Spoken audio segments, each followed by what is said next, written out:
Personal ambition versus being your best, and also what to do when you get difficult Sunday school questions, coming up on the Better Sundays podcast.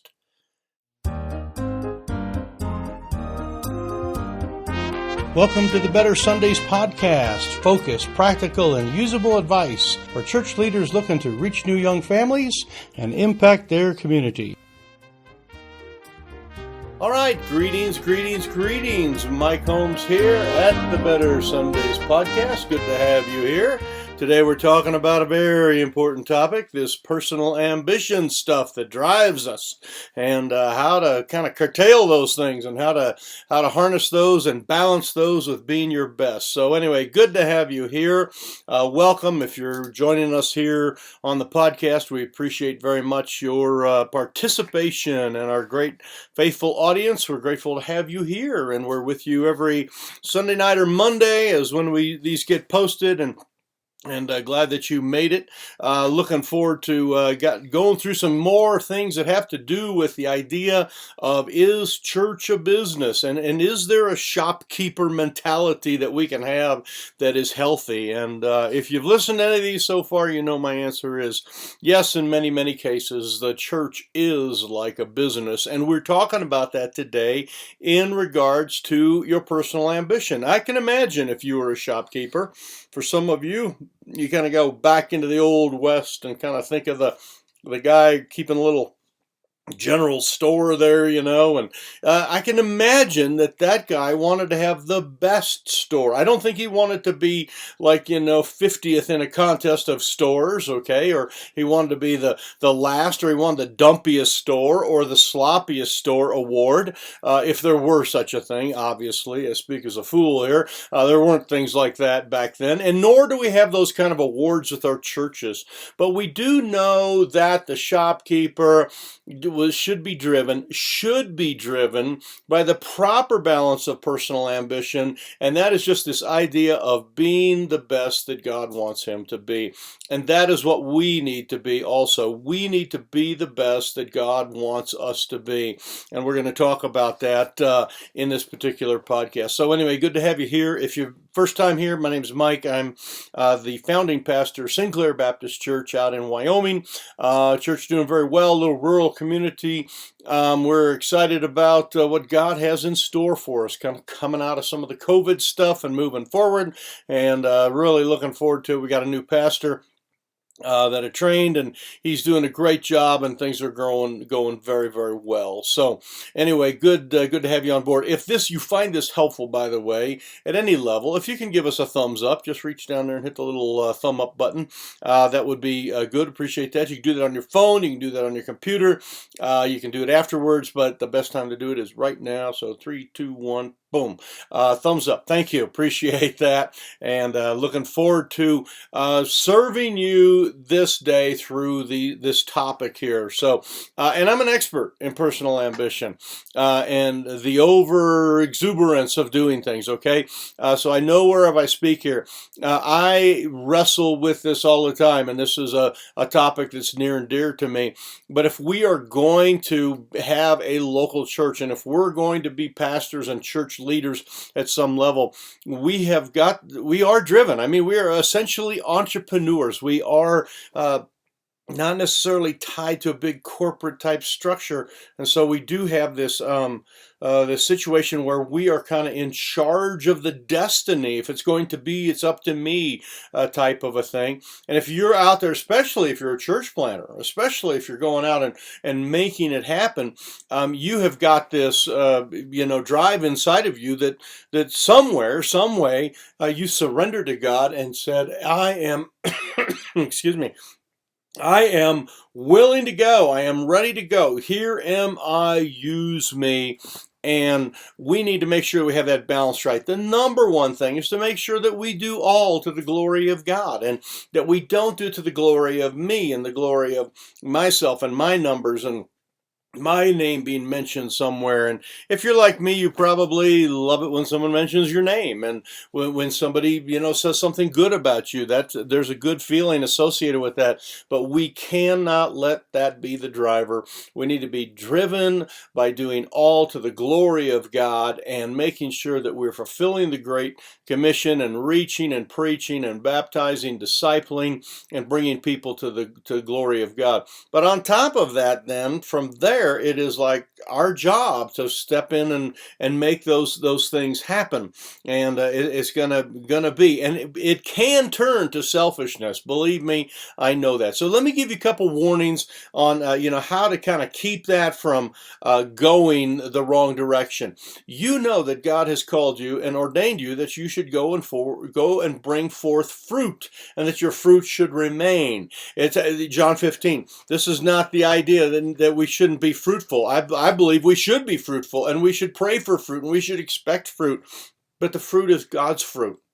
It's not our tree; it's His tree. It's His fruit. And I mean, if we were the shopkeeper of old, we don't have some of that. Okay, and this is where the church is different than a business. We don't have this overarching thing. Old-fashioned shopkeepers or anyone running a business today is driven primarily by capitalism and wealth creation and employment and some of that shareholder earnings and trying to grow some of those things. And that is different. We are doing it for a prize that is way beyond this earth and has nothing to do with financial reward or anything. We're doing it for something that is truly out of this world. But we do need to see fruit, and we do get excited when we see fruit. There's no doubt about it. People share stories all the time about evangelism happening and discipleship happening and growth happening. And yes, sirree, I get fired up with that stuff too. So, but let me give you a couple of warnings and how I challenge this stuff. So, number one, I know if I'm not 100% giving my best on something. You probably know that too. If you got a sermon, you got an outreach, you got an evangelism, you got a day, and it's just not at 100%, and you're not 100% sold out. Sometimes it's something physically bothering you. It can be a physical thing, mental thing, whatever. But sometimes it's just plain old selfishness, and you're just not really putting everything into it, and you know that. And that's one of those things that we need to make sure that we are doing the 100% for the Lord. I find myself having to reset all the time. All the time. It's like, okay, I need to spend more time with the Lord. I need to have better devotions. I need to get more out of this. I want to connect with this because I want to be 100% in tune. I want to be on target 100%.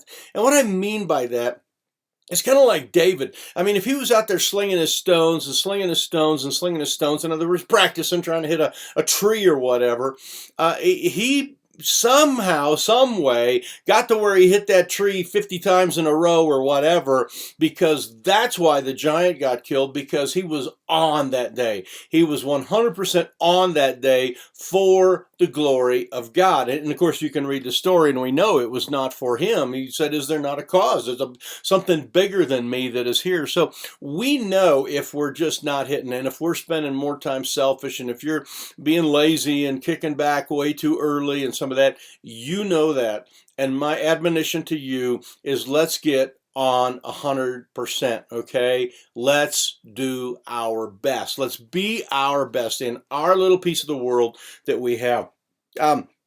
Secondly, we know that when we're doing this, if we're doing it for like selfish reasons. In other words, I have been in situations, and you have too, where you've done something and it's like, yeah, I'm here for the glory of God, but really it was the glory of Mike, okay? You really kind of know it was sort of pointed your direction, and you were excited. I find this often when I'm talking to people. I find that I start taking the stories. It's like they have a story, then I have a story, and then they have a little story, and then I get a bigger story, and it's the idea of it keeps kind of pointing back to me, and I have learned to curtail that and stop that, because I can tell when it's happening, when I'm doing things for selfishness.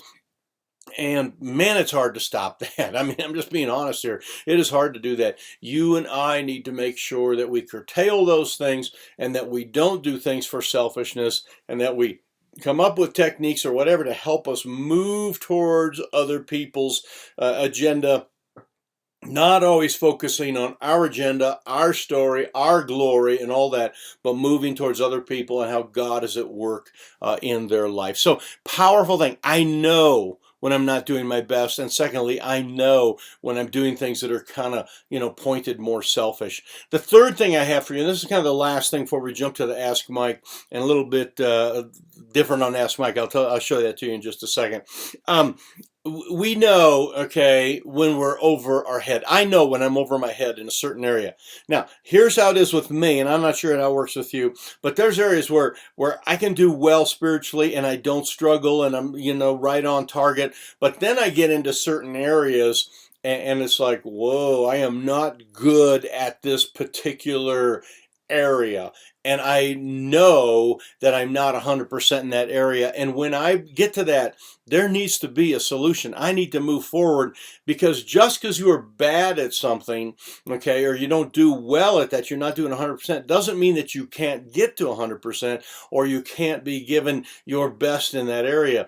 Lots of times my attitude is to give my best, but I don't have the knowledge. Let me just give you an example of that. Maybe you struggle with this too, like in church finances or like business meetings, that type of stuff. Okay, I can do good with recruiting volunteers. Okay, we just did a big thing on volunteerism. I can do good at bringing lost people into church. I'm good at that. But when it comes to like church business meetings and Robert's Rules of Order and polity and all that, I keep kind of putting that off because that is not a strength of mine, and I don't do my best in that because I'm just not real familiar.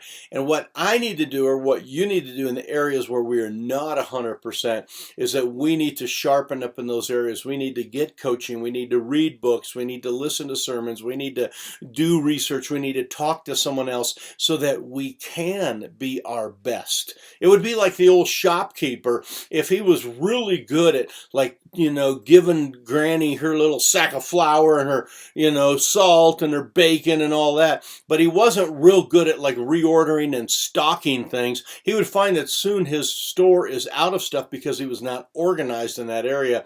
And what he would need to do is lean on someone else to help him be better at that. And this lean on is the kind of stuff that needs to happen in every pastor's life. You need to find someone that can walk alongside with you, coach you, recommend a book for you, get a podcast, whatever. In fact, the fact that you're actually listening to this means that you're kind of doing that already. And we do a lot of that. I'm a coach. I spend time online helping people through our academy. And it's not an advertisement for the academy here, but it's just the idea of we need to work on the self-improvement in the areas where we are not very good and try to get better at those things. So I want to encourage you to be your best. Don't let ambition just like cloud things up and get in the way and get all fleshly about it and super focused on yourself. Make sure you do it to the glory of God. But when you know that you're struggling, make sure that you work on a reset. And maybe you need to get away. Maybe you need to shut this off and get alone, go for a walk. Maybe you need to spend some extra time in the Word. Maybe you need to go for a walk in the, good long drive and come back and make sure things are right. Maybe you need to shut off some things, shut off some social media, shut off some regular media, shut off your phone and some of that and refocus. I'm not sure where you're at. If you have some issues and you need some help, I'm always available to help you. You can send me a text or an email at info@reachkeep.com. I'd be happy to help or point you towards some coaching stuff that we do, if that would be a help. So let's jump to the Ask Mike segment. Here is the kind of the way it works this week. I did something a little different. We have oftentimes, as a Sunday school teacher, whether you're adult or kids, you'll have people that will come up and ask you questions and like catch you off guard with a question, and sometimes it's when you say, hey, do you have any questions? And someone asks a question and it's a decent question. Some of them are pretty simple, like, how far is it from Bethlehem to Babylon? Something that you could easily look up. But I did something different this week, and I recorded all this on our regular YouTube channel. I have a class I'm doing there on being an effective presenter. It's kind of aimed towards Sunday school teachers, but it really goes into pastors and preachers as well. And I did a thing on the key to effective presentation, and I'd love for you to go over that. So to get my answer for the Ask Mike, what to do when kids ask questions, just go over to YouTube and type in the word Reach Keep, and you should find it there near the top of our list. It's on effective presentations. The title of it is The Key to Effective Presentations. I'll put the link to it here in our show notes. So anyway, this is Mike from Sinclair, Wyoming, actually in Rollins, Wyoming right now. And I want to just touch base with you weekly and talk to you about these things and help you out with the things that I've learned, especially this idea of letting personal ambition grow too much and making sure I just balance that with being my best for the Lord. So God bless you. You have a great one. Make sure you serve the Lord with gladness. Enter into his gates with thanksgiving, and we will see you next week. Take care.